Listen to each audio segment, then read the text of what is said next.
understanding commands for your Fosi ZA3 amplifier.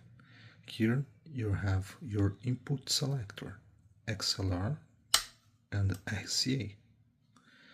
Here in this side you have the type of operation of your amplifier.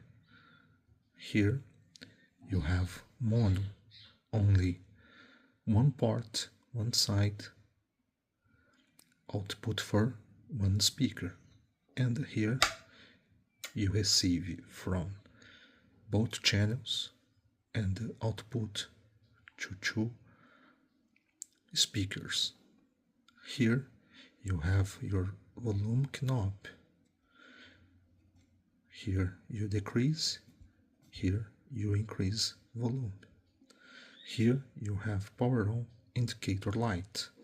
Here, pressing for 2 seconds, you turn off your ZA3 amplifier.